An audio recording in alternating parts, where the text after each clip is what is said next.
Good morning all of you.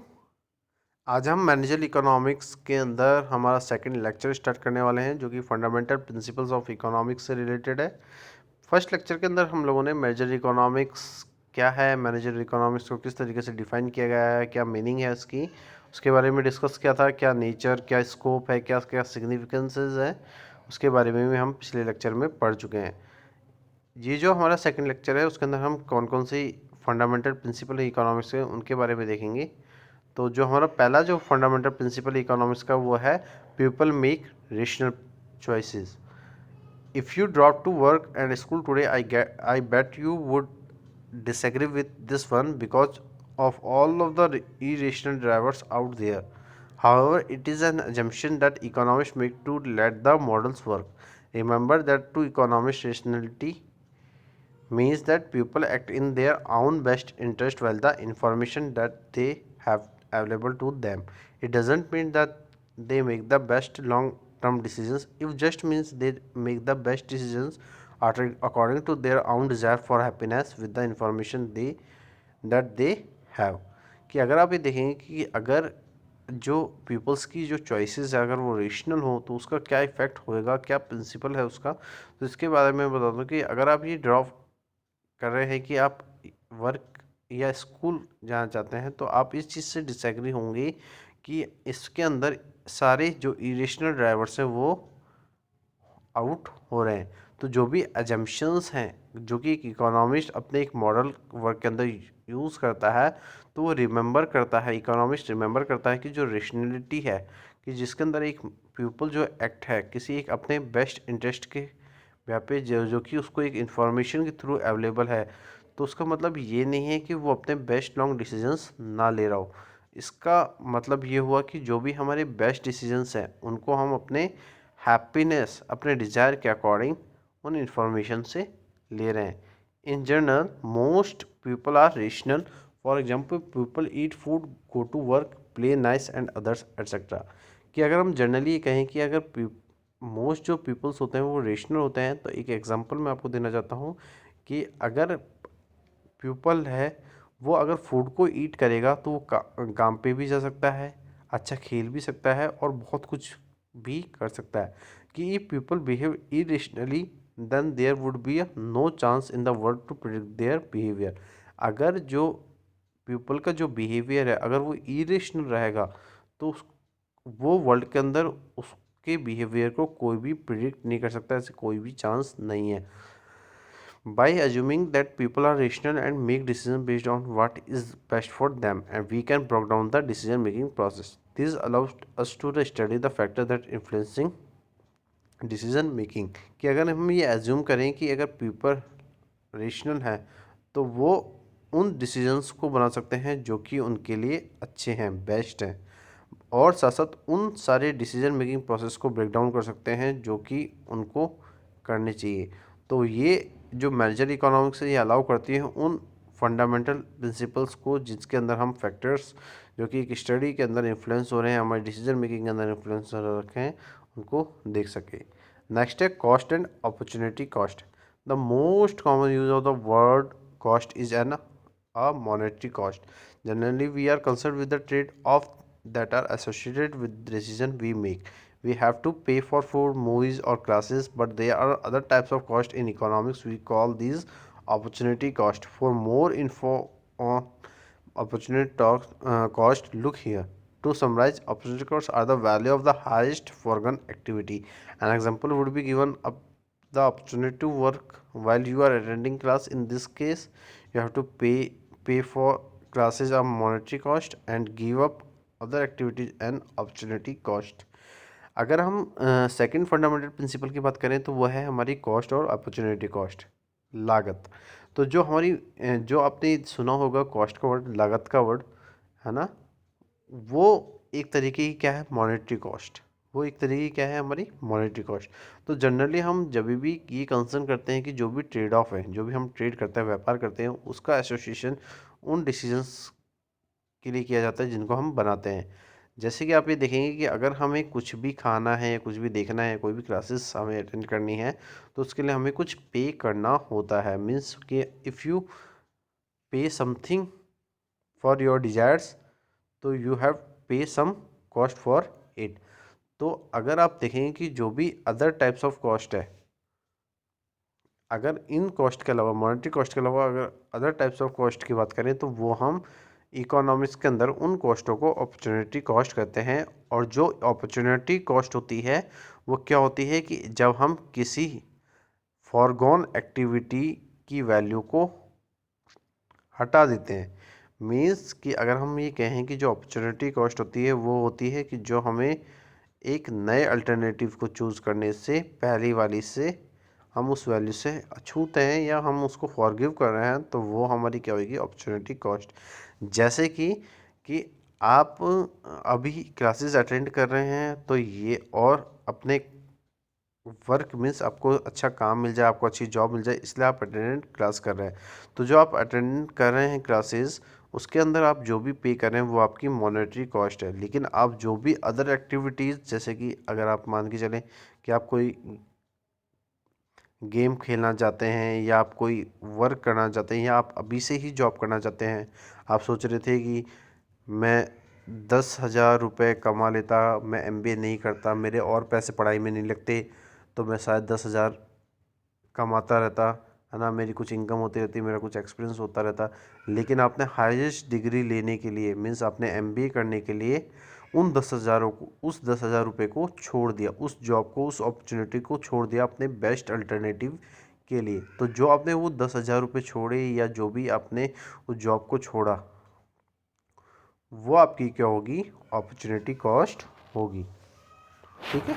इसके बाद हम पढ़ते हैं तीसरा जो फंडामेंटल प्रिंसिपल है वो है बेनिफिट, कि the reason we incur cost is because we also drive benefits from them. Benefits can take many forms but the most common are monetary और happiness related. In economics, we try to measure happiness using the word utility, which is basically a numerical measure of how satisfied someone is consuming or using a good or service.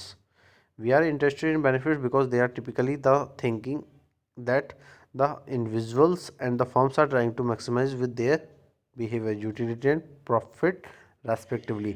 अगर हम benefits की बात करें तो जो reason है जिससे कि हम ये देख सकते हैं कि जब भी हम किसी कॉस्ट को इंकर करते हैं, वो इसलिए करते हैं कि हम उन सारे बेनिफिट्स को ले सकें जो उस कॉस्ट को इंकर करने से मिलने चाहिए। तो जो बेनिफिट्स हैं वो बहुत तरीके की फॉर्म्स में लेते हैं हम। तो जो मोस्ट कॉमन हैं बेनिफिट्स, वो या तो मॉनेटरी हो सकते हैं, मीन्स हमें रिवार्ड के रूप में या मॉनेटरी के रूप में मिल सकते हैं, या हमें खुशी मिल सकती है, हमें हैप्पीनेस मिल सकती है। तो इकोनॉमिक्स के अंदर हम ट्राई करते हैं कि हम मेजर करें उस हैप्पीनेस को, तो उसके लिए हम एक वर्ड का यूज़ करते हैं। अगर हमें किसी कंज्यूमर की या कस्टमर की हैप्पीनेस को मेज़र करना है, तो उसके लिए इकोनॉमिक्स के अंदर एक वर्ड है जिसको हम यूटिलिटी कहते हैं, जिसका मतलब होता है पावर। कि अगर कोई कंज्यूमर है ना, अगर वो किसी चीज़ को कंज्यूम करने के बाद अगर वो उस चीज़ से सेटिस्फाई है कि मैंने इस चीज़ के लिए इतने रुपए पे किए और उतने में मुझे संतुष्टि मिल गई। जैसे कि आप ये देखते होंगे कि मान के चलो सिनेमा हॉल में कोई अच्छी मूवी लगी, ठीक है, सिनेमा हॉल में आप अच्छी कोई मूवी लगी और आपने वहाँ पे गए और आपने टिकट लेके 200 की टिकट आई और आप वहाँ पे सिनेमा हॉल में जाके बैठ गए और आपने 3 घंटे की मूवी देखने के बाद जब आप सिनेमा हॉल से बाहर निकले, तो आपने ये कहा कि यार 200 रुपी या 200 रुपये मेरे वसूल हो गए। तो means you are satisfied with your incur cost. Incur cost जो भी आपने इंकर की थी, जो भी आपने पे किए थे उस हैप्पीनेस को लेने के लिए, उस यूटिलिटी को लेने के लिए। तो जब भी हम यूटिलिटी को मेज़र करते हैं, न्यूमेरिकली मेज़र करते हैं, तो हम देखते हैं कि सामने वाला कितना सेटिस्फाई है किसी भी गुड या सर्विस को कंज्यूम करने से। तो अगर आप इंटरेस्टेड हैं बेनिफिट्स के अंदर, तो आप उन चीज़ों के बारे में सोचेंगे जो कि इंडिविजुअल या फर्म्स के बिहेवियर को मैक्सिमाइज करने के लिए ट्राई की जाती है, जैसे उसकी यूटिलिटी और प्रॉफिट को। फोर्थ पॉइंट है हमारा incentives. Incentives are the rewards and punishment we experience every day. This is sometimes called the carrot and the stick. The carrot is a benefit trying to make the someone do something, positive reinforcement, while the stick is the cost trying to the scare someone into doing something, negative reinforcement. Incentive जो है वो incentive तरीके का reward भी हो सकता है, punishment होता है जो कि आप एक्सपीरियंस करते हैं डेली या एवरीडे। तो समटाइम्स हम ये कहते हैं कि ये एक तरीके का कैरेट और स्टिक का कॉम्बिनेशन है। तो जो कैरेट है वो एक तरीके का बेनिफिट है जो कि हम किसी चीज़ को या किसी चीज़ को करने के लिए या अपने पॉजिटिव इन्फॉर्मेशन के लिए बेनिफिट लेते हैं। और स्टिक का मतलब क्या है कि जो भी हम कॉस्ट दे रहे हैं किसी चीज़ को करने के लिए, है ना, तो वो हमारा क्या होगा, negative reinforcement. We like to get rewards so we will generally make a decision so that we will get rewarded. At the same time, we don't like punishment, so we will avoid decisions that will result in us getting punished. Economics are interested in how people respond differently to rewards and punishment for similar scenarios. कि अगर हम देखें कि अगर आपको कोई भी reward चाहिए तो जनरली आप क्या करते हैं, उसके रिगार्डिंग डिसीजंस बनाते हैं जो कि उस रिवार्ड को दिलाने में आपके काम आएंगे। तो सेम टाइम पे अगर हम किसी पनिशमेंट को नहीं देते तो उससे हम अपने डिसीजंस को अवॉइड करते हैं जिसका रिजल्ट क्या होता है, पनिशमेंट होता है। तो इकोनॉमिक्स भी जिनका इंटरेस्ट है कि किस तरीके से एक पीपल्स रेस्पॉन्ड करेंगे, क्या उनको रिवार्ड्स दिए जाएंगे, क्या पनिशमेंट दी जाएगी, तो वो सिमिलर सिनेरियो के अंदर उनके इंटरेस्ट के अकॉर्डिंग होते हैं। और इसके बाद जो हमारा नेक्स्ट पॉइंट है वो है manager analysis. Almost everything analyzed in economics is done so on the margin. This means that the economics are interested in the next decision making being made. Focusing on the margin means only considering the next piece of pizza eaten on the next video game being made. If you are familiar with the calculus, then the concept makes sense. If you not think about drinking beer with your friends, whenever you order your next beer, you consider how much you want the next beer and how much money that the next beer will cost you. The wild decisions made in the past will affect your happiness from that next beer, and the amount of money you have the decision to buy the next beer is made then. कि अगर आप देखें कि जो manager analysis है almost हर चीज़ की analyse के लिए इकोनॉमिक्स के अंदर मार्जिन का यूज़ किया जाता है। तो इसका मतलब यह है कि जो इकोनॉमिस्ट है उनका इंटरेस्ट होता है कि हम अच्छे से अच्छे डिसीजन हर बार बनाते रहे, नेक्स्ट टाइम क्रिएट कराते रहें। तो जो भी फोकस होता है मार्जिन को लेके उसका कंसीडर हम उस नेक्स्ट पीस ऑफ पिज़्ज़ा के खाने से या हम नेक्स्ट वीडियो गेम, जैसे कि अगर आपने एक पिज़्ज़ा खाया तो आप उस नेक्स्ट पिज़्ज़ा को लेने का जो डिसीजन है कि मैं एक पिज़्ज़ा और लूँ या नहीं लूँ, तो वो आप अपने इंटरेस्ट के अकॉर्डिंग देते हैं। अगर आपने एक बार वीडियो गेम खेल लिया फिर आपका इंटरेस्ट होता है, जैसा हमें होता है ना कि हम किसी चीज़ को बार बार करते रहते हैं तो हमारा उस चीज़ से इंटरेस्ट खत्म होता है, फिर हम नई चीज़ की तरफ भागते हैं, हमारा फोकस किसी दूसरी चीज़ के ऊपर होता है कि मैं वहाँ से कुछ एक्स्ट्रा लूँ। तो हम फैमिलियर होते हैं, जैसे कि आपने देखा होगा कुछ कंसेप्ट के अंदर कि अगर मान के चलो कि मैं एक फ्रेंड्स सर्किल में हूँ और मुझे या मेरे फ्रेंड सर्किल में हम लोग को पार्टी करनी है या कोल्ड ड्रिंक पीनी है, तो उसके लिए मैं पहले ये देखूँगा कि कितने हम लोग हैं, क्या कोल्ड ड्रिंक की क्या रेट है, क्या मनी मुझे पे करनी पड़ेगी, क्या कॉस्ट मुझे पे करने की। तो जो भी मैं डिसीजंस लूँगा उस टाइम पे उस कोल्ड ड्रिंक को परचेज़ करते टाइम या बियर को परचेज़ करते टाइम, तो उसके रिगार्डिंग जो भी पास्ट डिसीजंस मैं बनाऊँगा उससे मेरी हैप्पीनेस तो इफ़ेक्ट होगी। मतलब मैंने मान के चलो कि मैंने कह दिया कि ठीक है मैं इतनी कोल्ड ड्रिंक्स के लिए इतना पेमेंट देने के लिए तैयार हूँ, ठीक है, अपनी हैप्पीनेस के लिए कि मेरी पार्टी होगी, है ना, मेरा सेलिब्रेशन होगा, तो उसके लिए मैंने अपने दोस्तों को एक पार्टी दे दी।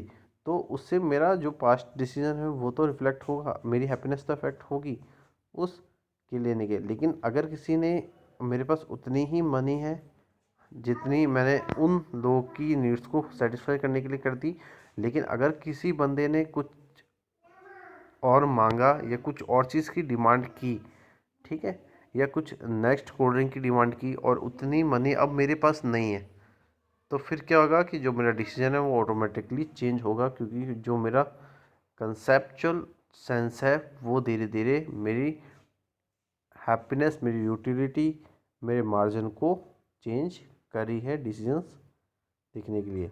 उसके बाद जो हमारा लास्ट पॉइंट है वो है remember. In economics we assume people are rational, this allow us to try to predict their behaviour through the use of models. Opportunity cost rule the day in economics. The price of something is its opportunity cost because you are giving up that money to get it. Everything is analyzed on the margin. I might as well introduce this is to you now. You will get tired of hearing marginal cost equals to marginal benefit. जो 6 point है वो है हमारा remember कि economics के अंदर हम ये एज्यूम करते हैं कि पीपल्स रेशनल हैं, लेकिन हम ये अलाउ करते हैं कि उसको किस तरीके से उनके बिहेवियर को प्रेडिक्ट किया जा सके, जिसका यूज़ हम अपने मॉडल्स के अंदर करने वाले हैं। तो जो अपॉर्चुनिटी कॉस्ट है वो ये रूल बताती है कि इकोनॉमिक्स के अंदर की जो भी प्राइस है, जो अपॉर्चुनिटी कॉस्ट है वो इसलिए है क्योंकि हम उसके बदले कोई मनी ले रहे हैं। तो हम हर चीज़ को एनालाइज करने के लिए मार्जिन का यूज़ करते हैं। तो मैं आपको ये एक वर्ड इंट्रोड्यूस करने वाला हूँ जो कि आपने सुना होगा कि जो मार्जिनल कॉस्ट होती है वो मार्जिनल बेनिफिट के बराबर होती है। कि जितनी ज़्यादा कॉस्ट लगेगी या जितना ज़्यादा आपका लागत लगेगी, जितनी ज़्यादा आपकी एक्स्ट्रा एडिशनल कॉस्ट लगेगी, उससे आपको एडिशनल ही बेनिफिट दिया जाएगा। तो additional cost equals to additional benefit, marginal cost equals to marginal benefit. तो आज के लिए इतना ही, और हमारा जो सेकंड लेक्चर था मर्जर इकोनॉमिक्स का वो यहाँ पे फिनिश होता है। तो आज के लिए thank you so much and have a nice day.